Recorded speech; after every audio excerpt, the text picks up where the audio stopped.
Hi, I'm Nick Thomas from the Academy of Historical Fencing, and I'm here to talk to you about some of the weapons that we actually study with. Not the ones we train with, but what we're actually training for, looking back to the historical weaponry that we're studying and practicing in the club. In this particular episode, we're going to be looking at the Sabre. I keep talking about military sabre. I post videos of sparring military sabre.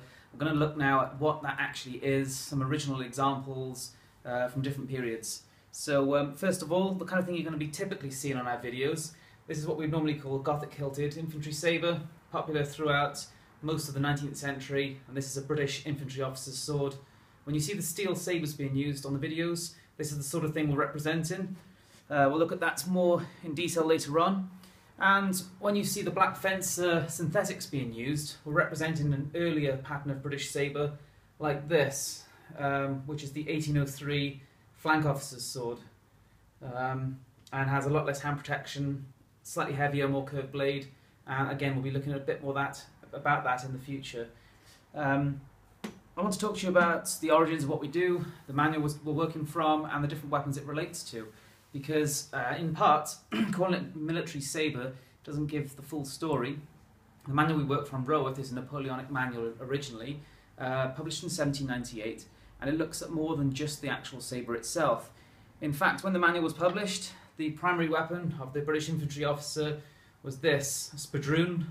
You see quite a flimsy folding guard, fits flush in uniform, it looks excellent, it can be worn straight down the leg. It's very, very fashionable. This would have been all covered in gilt, the blade would have been blue and gilt, so it would be a very nice looking sword, but was universally known at the time for being a very bad sword for actual combat. It doesn't cut particularly well, it doesn't have particularly heavy blade forecutting. Thrust work, it's very, very flexible, which is really not ideal. The guard is not very strong. What can be said in its favour is, one, as I said, it looks nice, and two, for officers that were training with small swords, which is a bit like you'd see in modern épée, this sword can be used for a similar practice of combat, using a lot of the thrust work and then incorporating some what you'd consider more sabre cutting technique. So that's by far, in the Napoleonic period, the most common British officer's sword you're going to see. It's also an appalling sword as far as combat goes. Other swords covered in the Roworth manual would be the 1803, which we're going to talk about the origins of that in a little while, and also the Scottish broadsword, which I don't have, but I have an earlier English example here, which is very similar as a type of sword. Single back-edged blade, straight with a basket hilt covering the whole hand. So it's pretty similar to Napoleonic Scottish broadsword. Looking at how we come from one sword to another, the spadroon, as I said, was known as a particularly bad sword for fighting men. And in the Napoleonic era, you started to end up with a lot more sort of skirmish forces. You had flank companies using swords where the officers were having to actually fight for themselves, rifle companies with the same, fusiliers. So any officers that are looking to be on the front line and actually having to fight with their own hands. So a lot of officers started to carry a light cavalry sword, which is well known as one of the best fighting swords that the British ever had. Again, simple stirrup hilt, not a lot of protection, but a very substantial, very curved blade with a lot of cutting power. And this was starting to be carried by officers in the British Army that were, again, out on the front line, expecting to have to deal with combat themselves rather than just use their sword to command their own troops. That was frowned upon by the army, and eventually in 1803 they caved in and produced this, which is, as you see, the blade is almost identical to the light cavalry sword I just showed you, but with a sword more fitting of a Napoleonic officer. And in this particular case, this is a Grenadier Sword with this detail in here, and without a doubt is an exceptional fighting sword.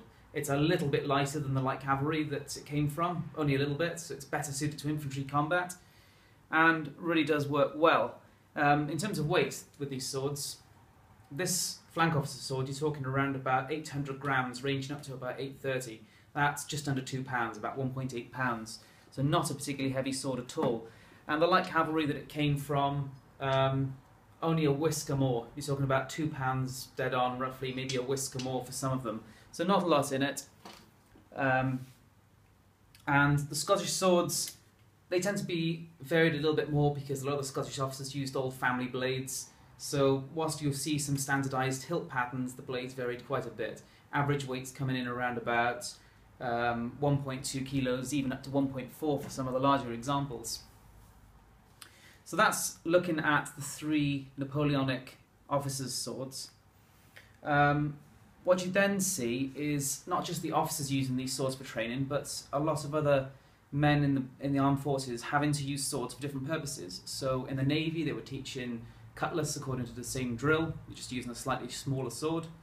Also cavalry, they were teaching foot combat for cavalry. There are lots of reasons why a cavalryman might need to actually fight on foot. So again, we come back to the sort of stuff in Roworth would be taught using this kind of sword on foot. And it's viable also, they could be using the heavy cavalry, as if you've ever seen Sharp, the Bernard Cornwell series of books and films. This is Sharp's sword, the heavy cavalry, 1796 heavy cavalry trooper's sword, which is an absolute monster. Straight blade, what we normally call a palache, 34-inch blade, and 1.2 kilos almost in weight. It's a real monster, but arguably could be used under the same system on foot. Looking back to the blades of the 1803, you're talking a blade length typically around about 32 inch, and the light cav with the particular ones I've got are exactly the same size. Normally you'd expect cavalry swords to be a little bit longer than infantry swords, but it's not always the case. On from the early stuff of Roworth, because those are the Napoleonic British swords that are going to be typical, is it was still published over several editions, and you see an 1824 edition. And when that was released, the sword patterns had changed quite substantially.